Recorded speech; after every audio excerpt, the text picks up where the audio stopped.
हाय दोस्तों, welcome to our channel investing with Dhan. दोस्तों, financial market में आपके लिए वही चीज काम करेगी जो बहुत ज्यादा बोरिंग होगी। देखिए, कसिनो एक्साइटिंग होते हैं लेकिन पैसा बहुत ही कम लोगों का बनता है, जबकि इन्वेस्टमेंट जो है वो बहुत ही बोरिंग होती है और शायद इसीलिए यहां पर बहुत सारे लोग बहुत सारा पैसा बना भी सकते हैं। दोस्तों, लॉन्ग टर्म इन्वेस्टिंग सबसे बोरिंग तरीका है अपने लिए वेल्थ एकत्रित करने का या वेल्थ अर्जित करने का। What if I told you कि ऑलमोस्ट सारे विनिंग स्टॉक्स का डीएनए एग्जैक्टली सेम होता है। दोस्तों, ज्यादातर नए इन्वेस्टर्स मल्टी बैगर ढूंढने के पीछे भागते रहते हैं, लेकिन आपको मालूम है आपके आसपास ऐसे बहुत सारे स्टॉक्स हैं जो बहुत ही हाई क्वालिटी के स्टॉक्स हैं और आपको बिल्कुल सही प्राइस पे मिल रहे हैं। दोस्तों, मल्टी बैगर इंपॉर्टेंट नहीं है, वैल्यू इन्वेस्टिंग इंपॉर्टेंट नहीं है। मेरे पर्सनल एक्सपीरियंस से इंपॉर्टेंस है क्वालिटी एट राइट प्राइस। जैसे कि वॉरेन बफेट ने भी कहा है, ग्रोथ एट रीजनेबल प्राइस।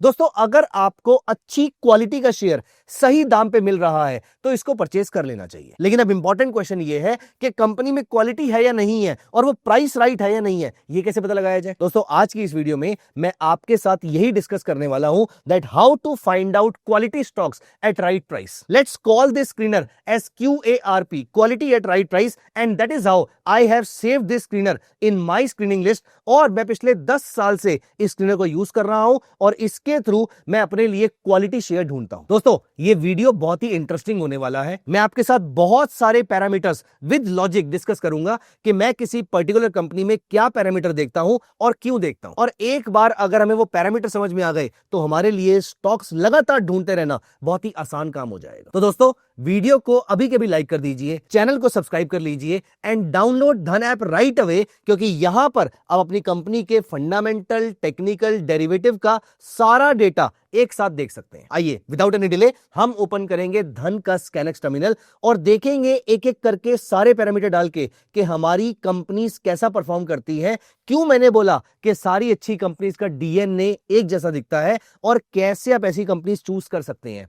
हम बिल्कुल फ्रेश से, हम बिल्कुल स्क्रैच से अपने स्क्रीनर को स्टार्ट करेंगे और एंड तक पहुंचते पहुंचते हमारे सामने बचेंगी सिर्फ और सिर्फ क्वालिटी कंपनीज। क्वालिटी कंपनीज मेरी नजर में नहीं, आपकी नजर में नहीं, क्वालिटी कंपनीज फंडामेंटल्स की नजर में। आइए, हम ओपन करेंगे स्कैनएक्स और एक एक करके सारे पैरामीटर्स डालने शुरू करते हैं। दोस्तों, ये मैंने ओपन कर लिया है धन का स्कैनएक्स और यहां पर मैं गया क्रिएट में और मैं डालूंगा एक एक करके सारी कंडीशंस। दोस्तों, अगर आपको किसी इंडिविजुअल की ग्रोथ चेक करनी है तो आप कैसे चेक करेंगे? आप ये चेक करेंगे कि उस इंडिविजुअल की सैलरी, अगर वो जॉब कर रहा है या अगर बिजनेस कर रहा है तो उसका जो रेवेन्यू है वो ग्रो कर रहा है या नहीं कर रहा। दोस्तों, जिस तरीके से हम अपनी सक्सेस को आंकते हैं उसी तरीके से मैं कंपनी की सक्सेस को आंकता हूं। सबसे पहली चीज है, क्या मेरी कंपनी ग्रो कर रही है या नहीं कर रही है। दोस्तों, अगर मेरी कंपनी का रेवेन्यू लगातार ग्रो नहीं कर रहा है तो प्रॉफिट ग्रो करना विल बी ऑलमोस्ट इम्पॉसिबल। मैंने ऑलमोस्ट इम्पॉसिबल बोला, ऐसा नहीं है कि प्रॉफिट ग्रो नहीं कर सकता, प्रॉफिट भी ग्रो कर सकता है, क्योंकि कभी कभी कॉस्ट कटिंग करके भी प्रॉफिट बढ़ जाएंगे जबकि रेवेन्यू कम हो रहा था। लेकिन आपको मालूम है कि ऐसा प्रॉफिट लंबे पीरियड तक नहीं टिकता है। इसीलिए आपको ऐसी कंपनी चाहिए जिसका रेवेन्यू लगातार ग्रो कर रहा है। अब फॉर एग्जाम्पल, स्विगी का रेवेन्यू अगर हर साल ग्रो करता जा रहा है, मतलब लोगों को उसकी आदत पड़ती जा रही है।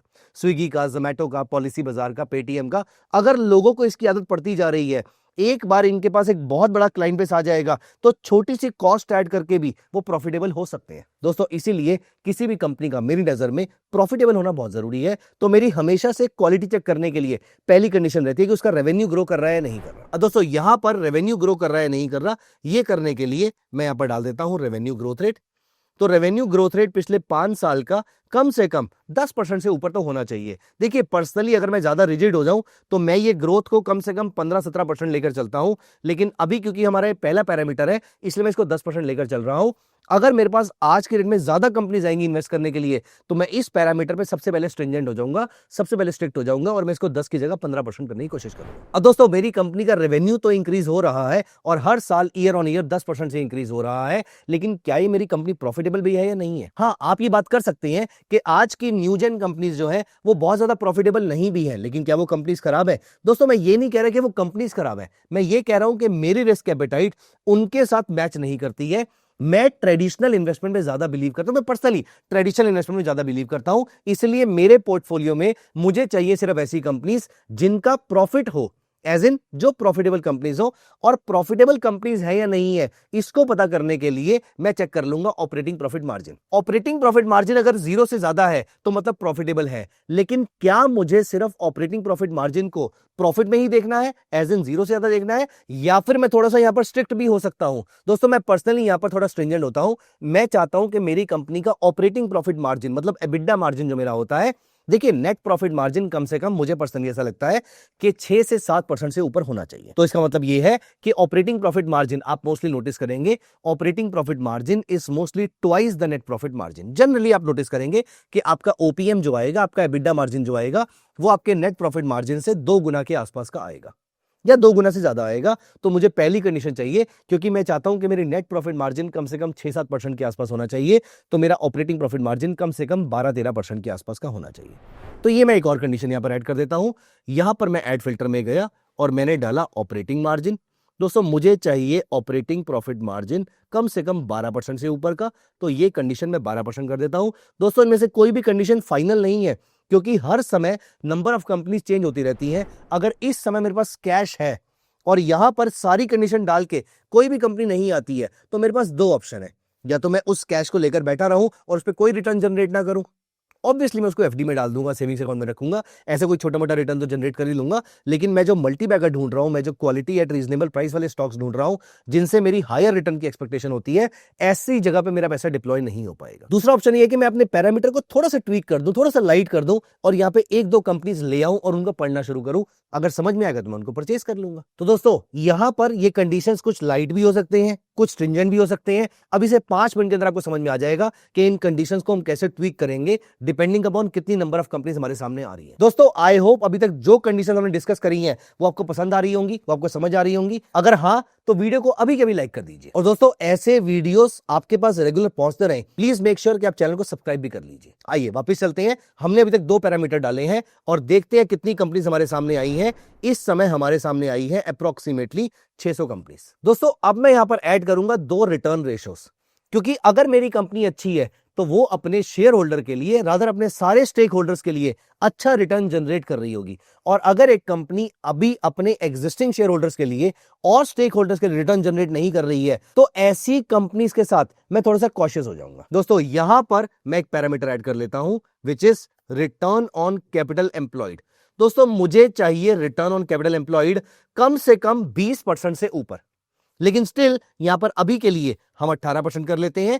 अगर कंपनी ज्यादा आई तो ये पैरामीटर को हम थोड़ा शिफ्ट करके 20-25% के आसपास तक ले जाएंगे। दूसरी कंडीशन, ये तो हुआ सारे स्टेक होल्डर्स के लिए पैसा जनरेट कर रही है या नहीं कर रही है। ये कंपनी अपने शेयर होल्डर्स के लिए पैसा जनरेट कर रही है या नहीं कर रही है, ये पता करने के लिए हमें चाहिए parameter ROE, return on equity. दोस्तों रिटर्न ऑन इक्विटी कम से कम 15% के आसपास का चाहिए विदाउट एनी कॉम्प्रोमाइज मुझे। तो यहां पर मैं अपने लिए पैरामीटर ऐड कर लेता हूं, it is return on equity. दोस्तों यहां पर मैंने रिटर्न ऑन इक्विटी डाला और यहां पर मैंने पैरामीटर डाल दिया, मुझे कम से कम 15% से ऊपर का आरओई चाहिए। आप नोटिस करेंगे 600 में से मेरे पास बचती हैं सिर्फ और सिर्फ 224 कंपनीज। दोस्तों आप मुझे यहां पर ये बताइए, आप कैसे जिंदगी जीना चाहते हैं? एक ऐसी जिसपे ग्रोथ तो बहुत ज्यादा हो लेकिन उधार भी बहुत ज्यादा हो। दूसरा, उधार बहुत ज्यादा नहीं है, चाहे ग्रोथ पे थोड़ा कॉम्प्रोमाइज कर लिया, लेकिन आप एक डेट फ्री जिंदगी जी रहे हैं। इनमें से कोई भी टाइप की जिंदगी सही या गलत नहीं है, सबकी अपनी रिस्क एपेटाइट होती है, लेकिन मैं सेकंड कैटेगरी को बिलोंग करता हूं। मैं कम डेट लेना चाहता हूं और अपनी लाइफ को पीसफुली जीना चाहता हूं, और यही मैं एक्सपेक्ट करता हूं अपनी कंपनी से कि मेरी कंपनी ब्रॉडली डेट फ्री होनी चाहिए या फिर उसके ऊपर बहुत कम डेट होना चाहिए। इसीलिए मैं यहां पर एक पैरामीटर ऐड कर लेता हूं which is debt to equity ratio. दोस्तों यहां पर मैंने डाला डेट टू इक्विटी रेशो, और डेट टू इक्विटी रेशो मुझे चाहिए, पहली बात तो 0, दूसरी बात 0.5। तो 0 से 0.5 की डेट टू इक्विटी रेशो आपके सामने बचती है अप्रोक्सीमेटली 174 कंपनीज। दोस्तों मुझे आज भी याद है, आज से अप्रोक्सीमेटली 7-8 साल पहले इंडिया में एक छोटा सा एक टेम्परेरी पीरियड के लिए क्राइसिस आया था। ऐसे टाइम पर कुछ कंपनीज ऐसी थी जिनके पास लॉन्ग टर्म एसेट्स तो बहुत थे, long term debt to equity ratio control में थी, लेकिन शॉर्ट टर्म डेट के इंटरेस्ट पेमेंट इतनी ज्यादा थी कि उनको अपने लॉन्ग टर्म एसेट बेचने पड़ गए थे। वैसे मैं कौन से क्राइसिस की बात कर रहा हूं आप मुझे कमेंट्स में जरूर बताइएगा, हिंट दे देता हूं 2018 की बात है। तो दोस्तों यहां पर मैं बहुत ही पर्टिकुलर हो जाता हूं अपने शॉर्ट टर्म एसेट्स को लेकर या शॉर्ट टर्म लिक्विडिटी सिचुएशन को लेकर, और इसीलिए एक रेशो यहां पर मेरे लिए इंपॉर्टेंट है which is current ratio. Current ratio का मतलब होता है current assets upon current liabilities. मेरी कंपनी के करंट एसेट्स मेरी कंपनी की करंट लायबिलिटी से एटलीस्ट थोड़े से ज्यादा होने चाहिए। आप सोचिए अगर आपने इस साल 3,60,000 3.6 लाख रुपीस की ईएमआई पे करनी है, ये आपकी इस साल की करंट लायबिलिटीज है, आप अपने बैंक अकाउंट में कितना पैसा रखेंगे? अप्रोक्सीमेटली 3 लाख, 3.25 लाख, 4 लाख, 4.5 लाख, अप्रोक्सीमेटली इतना, राइट? 1 लाख तो नहीं रखेंगे, क्योंकि अदरवाइज बाकी पैसा कहां से आने वाला है। इसलिए दोस्तों मेरी कंपनी की भी current ratio should be more than 1। थोड़े स्ट्रिक्ट हो जाते हैं यहां पर, तो यहां पर हम एक कंडीशन ऐड कर लेते हैं करंट रेशो, और यहां पर मैं करंट रेशो की वैल्यू डाल देता हूं एटलीस्ट मोर देन 1.2। 1 भी डालेंगे तो भी चलेगा, 1.2 डालेंगे तो भी चलेगा, लेकिन मेरे पास कंपनीज काफी सारी आ रही थी तो आई टू का लिबर्टी के मैं ये नंबर एक बड़ा नंबर डाल सकता हूं। अब दोस्तों मेरी कंपनी ग्रो भी कर रही है नहीं कर रही, ये देखना भी बहुत जरूरी है, क्योंकि आप मुझे बताइए आप कौन से बिजनेस में इन्वेस्ट करना चाहेंगे? एक ऐसा बिजनेस जो ग्रो कर रहा है या एक ऐसा बिजनेस जो ग्रो नहीं कर रहा है? और ग्रोथ के पैमाने क्या है, ग्रोथ के पैरामीटर्स क्या है? दोस्तों ग्रोथ का पैरामीटर होता है, let me tell you one thing, if prices are slave of something that has to be EPS. मेरी स्टेटमेंट को याद रखिएगा, ये स्टेटमेंट जिंदगी भर बहुत काम आएगी, और ये स्टेटमेंट आपके लिए आपके सोचने का तरीका बदल सकती है, और ये स्टेटमेंट को अगर आपने ध्यान दे दिया तो आपको कोई और स्टेटमेंट याद रखने की जरूरत भी नहीं है। Yes, this is a very very important statement, prices are slave of EPS, earning per share. अगर किसी कंपनी का अर्निंग पर शेयर बढ़ रहा है तो उसके प्राइसेस बढ़ने चाहिए, अगर उसके प्राइसेस नहीं बढ़ रहे हैं मतलब यहां पर हमारे पास कमाने की अपॉर्चुनिटी है, और अगर किसी कंपनी का ईपीएस नहीं बढ़ रहा है तो इसका मतलब यह है कि उसके प्राइसेस ऊपर नहीं जा सकते, जाएंगे तो वो शायद फेक मूव होगा। इसीलिए यहां पर मैं एक कंडीशन ऐड कर लेता हूं कि मेरी कंपनी का ईपीएस ग्रोथ रेट, मुझे सिर्फ ईपीएस बढ़ता हुआ नहीं चाहिए, मुझे मेरी कंपनी का ईपीएस ग्रोथ रेट पिछले 5 साल का कम से कम 10% से बढ़ता हुआ चाहिए। यहां पर मैंने पैरामीटर डाला 10%। अब यहां पर देखिएगा अप्रोक्सीमेटली 93 कंपनीज बचती हैं जिसका ईपीएस 5 साल में 10% सीएजीआर से बढ़ रहा है। दोस्तों लास्ट पैरामीटर मैं यहां पर डालता हूं, फिर हम इन सारे पैरामीटर्स की फाइन ट्यूनिंग करेंगे। ये सारी कंपनीज मुझे बताती है क्वालिटी, लेकिन राइट प्राइस की डेफिनेशन क्या है? दोस्तों राइट प्राइस की डेफिनेशन है ये सारी कंपनी अपने सेक्टर में अंडर वैल्यूड होनी चाहिए, अपनी इंडस्ट्री में अंडर वैल्यूड होनी चाहिए। इसके लिए मैं एक पैरामीटर डाल देता हूं, यहां पर मैंने डाला पीई बाय सेक्टर पीई। तो मैंने बोला कि मेरी कंपनी का पीई अपने सेक्टर के पीई से कम होना चाहिए, तो 0 से 1 या 0.9 तक ही होना चाहिए, और यहां पर आप देखिए मेरे सामने बचती हैं 44 कंपनीज। अब मेरा सवाल यह है कि क्या आप 44 कंपनीज पढ़ पाएंगे अगले 15 से 20 दिन के अंदर? दोस्तों मैं इतनी कंपनीज जनरली पढ़ता रहता हूं, लेकिन अगर आप बिगिनर है तो आप कंडीशन को थोड़ा सा टाइट कर सकते हैं, और कैसे कैसे करेंगे मैं आपको दिखाता हूं। यहां पर कुछ कंडीशन में मैंने लीनियंसी छोड़ी थी, मैं उन कंडीशंस को टाइट कर लेता हूं। दोस्तों सबसे पहला मेरा आरओसीई जो है वो 20% से ऊपर होना चाहिए, और यहां पर 44 में से 43 कंपनीज बचती हैं। मेरा ऑपरेटिंग प्रॉफिट मार्जिन अगर 15% हो, इन्फ्लेशन के डबल रेट से हो, तो यहां पर मेरे सामने 43 में से 36 कंपनीज बचती हैं। सबसे इंपॉर्टेंट पैरामीटर मेरा रेवेन्यू ग्रोथ रेट इन्फ्लेशन के डबल रेट से होना चाहिए, मतलब ये भी मुझे 15% के रेट पे चाहिए। अब मेरे सामने 24 कंपनीज बचती हैं। अब यहां पर डेट टू इक्विटी रेशियो ठीक है, करंट रेशियो को आप बढ़ा भी देंगे तो बहुत ज्यादा डिफरेंस नहीं आएगा, 1.5 टाइम्स हम इसको कर सकते हैं, लेकिन ईपीएस का ग्रोथ रेट अगर बढ़ेगा तो ये मेरे लिए अच्छी बात है, तो मैं यहां पर इसको 15% कर देता हूं। ये एक स्ट्रॉन्ग पैरामीटर है, और ऐसा करके मेरे सामने 19 कंपनीज बचती हैं। अब दोस्तों इन कंपनीज को पढ़ने के लिए आप यहां पर कंपनी पे क्लिक करेंगे, और कंपनी की पूरी इंफॉर्मेशन आपको यहां पर स्कैनएक्स पे देखने को मिल जाएगी। कंपनी के फाइनेंशियल्स कैसे हैं, कंपनी की बैलेंस शीट कैसी है, कंपनी की शेयर होल्डिंग कैसी है, कंपनी डिविडेंड कितना डिक्लेयर करती है, और सबसे इंपॉर्टेंट चीज कौन कौन से म्यूचुअल फंड्स इस कंपनी में स्टेक को इंक्रीज या डिक्रीज कर रहे हैं। दोस्तों ये सारी की सारी इंफॉर्मेशन आपको स्कैनएक्स पे मिल जाएंगी, और यहां पर ये स्क्रीनर आपके लिए तैयार है। इस स्क्रीनर को मैं आपके लिए यहां पर सेव कर देता हूं QARP, या फिर क्वालिटी एट रीजनेबल प्राइस के नाम से।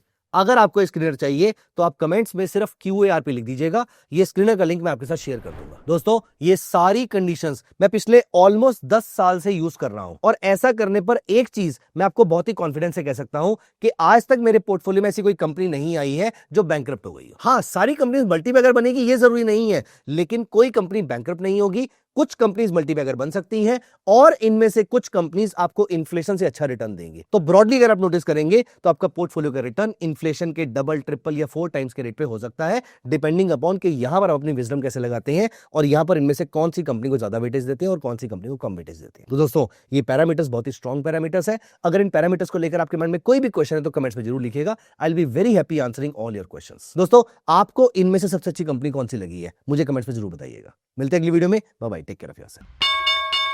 Investments in the securities market are subject to market risk. Read all the related documents carefully before investing.